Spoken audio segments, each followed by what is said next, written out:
à tous et à toutes et bienvenue sur Lightroom. Aujourd'hui, on va parler plus précisément de comment trier ces photos, comment les sélectionner et comment justement après retrouver rapidement celles qu'on a choisies et supprimer également très rapidement celles qu'on ne veut pas. Alors, on a trois solutions pour pouvoir trier ces photos. Alors, on peut les retrouver déjà dans le menu, ici qu'on appelle photos. On a les marqueurs, on a les notes et on a les libellés en couleur. Ces trois éléments, donc marqueurs, notes et libellés de couleur, ont des raccourcis qui vont vous permettre d'aller plus vite pour pouvoir après trouver aussi qu'une seule partie. On va commencer par la partie marqueur parce que c'est un des éléments les plus utilisés pour aller très vite notamment. On va avoir donc la sélection marquée qu'on peut avoir avec le P, la sélection neutre avec le U et la sélection rejetée avec le X.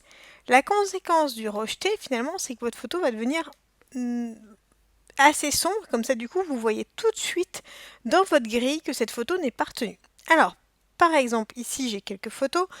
On va commencer par la première. Ici, je veux la marquer. Donc, par exemple, je peux faire plusieurs façons. Soit je viens dans le menu et je la marque en marqué. Bon, vous avez vu, ça me fait quand même une action pour cliquer dans le menu, une autre pour venir ici et une pour cliquer sur marquer. Ça reste assez long. Celle-là, je veux également la marquer. Je peux très bien. Ici, vous avez également un petit menu avec les raccourcis justement principaux où vous pouvez choisir de la marquer en retenue. Celle-là, pareil, j'ai envie de la marquer en retenue. Cette fois-ci, je vais utiliser les raccourcis clavier et je vais utiliser le P. Voilà, tout de suite, j'ai une indication. Déjà, parce qu'il m'a indiqué marquer comme retenue, mais j'ai aussi une indication sur ma photo où j'ai un petit drapeau blanc qui vient de s'afficher. Admettons, par exemple, que celle-là, on ne veut pas la marquer comme retenue. Toujours pareil, soit je viens utiliser mon menu et j'appuie sur rejeter, soit je peux appuyer ici, soit je peux utiliser donc le X pour le raccourci.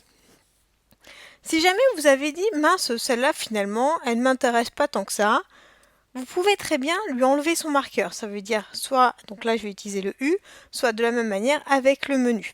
Il n'apparaît pas ici parce que finalement c'est une option qu'on utilise peu. Vous ne repassez pas forcément sur votre traitement ou pas de cette manière-là. Donc utilisez raccourci et clavier et en plus ces trois raccourcis sont très faciles à retenir. Donc le P pour, j'ai envie de dire prioritaire, marquer, le U pour annuler et le X pour dire rejeter. Deuxième tri possible, ça va être par les étoiles. Alors ça peut être j'ai envie de dire, un classement aussi au coup de cœur. Vous pouvez très bien vous dire, par exemple celle-là, oh je l'adore, je vais mettre 5 étoiles. Celle-ci, je l'aime moins, je lui mets que 3 étoiles ou 4 étoiles. Celle-ci, je lui en mets qu'une. Oh, et celle-là, je mets rien du tout parce qu'elle ne m'intéresse pas du tout, par exemple. De la même manière, on retrouve donc du coup ces notes à ce niveau-là et on a également donc dans le menu et on a également des raccourcis, donc 0, 1, 2, 3, 4, 5. On a également des raccourcis pour baisser une note ou l'augmenter par exemple. En sachant, je vous rappelle, on avait vu dans Bibliothèque qu'on avait la possibilité de créer, regardez d'ailleurs, on va la voir tout de suite, celle-là qu'on a mis en 5 étoiles, on la retrouve ici, c'est une collection dynamique qui reprend toutes les 5 étoiles. Alors, on reprend ici, je reprends mon fichier. Autre élément, c'est également, alors normalement, voilà, autre élément, c'est ici les couleurs. Alors, vous avez vu, hein, ce petit menu en bas est personnalisable. Je peux y choisir d'y mettre ce que j'ai envie, avec ce que j'utilise le plus possible, le plus souvent. Donc, par exemple, moi j'utilise beaucoup la notion de tri par les marqueurs. Je vais également avoir la partie notes. Les couleurs, par exemple, j'utilise peu ou j'utilise beaucoup les raccourcis, donc c'est pour ça que je ne l'affichais pas. Vous pouvez donc entièrement personnaliser votre menu ici avec ce que vous avez envie. Donc je peux très bien dire par exemple celle-là, j'ai envie de l'avoir en rouge, celle-là en vert et celle-là en violet. De la même manière, on peut retrouver les raccourcis qu'on retrouve ici. Il n'y a que le pour finalement qui n'a pas de raccourci, c'est juste qu'à un moment donné, j'ai envie de dire, le clavier n'a plus assez de lettres ou de chiffres pour faire des raccourcis simples également. Alors ces raccourcis sont identiques que vous soyez sous Mac ou sous Windows, vous avez vu, ils sont très simples. Ça va de 0 à 9 et juste donc le P, le U et le X pour la partie marqueur. Maintenant, vous avez envie de trier que les photos que vous avez sélectionnées. Ici, de nouveau, vous avez vu, vous avez également une petite partie filtre où vous pouvez dire, par exemple, je ne veux trier que les photos filtrées avec un P, donc retenu, mais également peut-être celles qui sont non sélectionnées. Toutes celles qui sont rejetées, j'ai pas envie de les voir parce que de toute manière, je ne les traiterai pas. Celles qui sont non sélectionnées, donc neutres par exemple, on peut très bien dire j'ai envie de les garder parce que je ne sais pas vraiment si j'ai envie de les mettre à la poubelle ou pas. J'ai vraiment envie de regarder si j'utilise ou pas. Ou des fois, vous avez fait une sélection finale, vous avez envie de dire je ne traite que les photos qui sont marquées. De la même manière, vous pouvez également demander, et vous pouvez combiner, vous avez vu, vous pouvez demander à ne voir que celles qui ont 5 étoiles ou que celles qui sont en rouge. Et là, par exemple, je lui ai demandé de me sélectionner toutes les photos qui sont en 5 étoiles et en rouge. Il ne me trouve aucune photo, ce qui correspondait bien d'ailleurs à ce qu'on avait fait. Donc, comment faire pour supprimer une photo ou un groupe de photos? C'est très simple, vous allez aller, déjà on va retrouver, déjà ici j'ai une photo donc, qui a été supprimée, qui a été marquée en X. Donc pour supprimer et pour trier, le plus simple d'abord de base est d'utiliser les marqueurs. On va venir dans notre menu, alors plusieurs solutions, pareil dans le menu, et aller cocher supprimer les photos rejetées.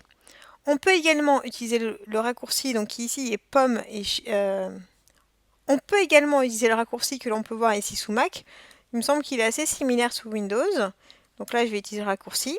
Et là, il vient de nous indiquer tout de suite. Alors, il nous fait un petit rappel quand même des conséquences que cette suppression a, pour être sûr que c'est bien l'action que vous avez envie de faire. Donc, il vous demande aussi si vous avez envie de le supprimer du disque ou le supprimer uniquement du catalogue. Alors pourquoi? Parce que du coup, vous pouvez très bien dire que ces photos-là, vous n'avez pas envie de les traiter, vous n'avez pas envie de les voir dans votre catalogue, ni qu'elles viennent polluer finalement votre catalogue et le nombre de photos que vous avez. Mais vous pouvez également dire, bah non, cette photo ne m'intéresse pas, j'ai envie de la mettre à la poubelle. Donc, impact très intéressant, vous pouvez vraiment supprimer des photos du disque depuis Lightroom au moment de votre sélection. Donc, au niveau de votre tri de photos, ce que je vous conseille avant tout, donc je vais revenir dans mon dossier, ce que je vous conseille avant tout, c'est d'utiliser la partie marqueur pour trier vraiment les photos que vous avez envie de garder et de traiter, donc par le P, les photos que vous avez envie de mettre à la poubelle et de supprimer complètement de votre disque dur par la fonction rejeter, et d'utiliser le neutre finalement pour toutes les photos où, j'ai envie de dire, vous ne savez pas forcément, vous n'avez pas vraiment de coup de cœur. Donc par exemple sur un repas de famille, ça peut être, vous avez le gros coup de cœur, vous les marquez en P, les autres qui vont être en U, c'est juste par exemple pour trouver des liaisons entre la journée, ou si jamais il manque des photos. Elles vous convainquent peut-être pas parfaitement, c'est pas forcément votre photo préférée, mais si ça se trouve vous n'avez pas mieux, et elle ira très bien.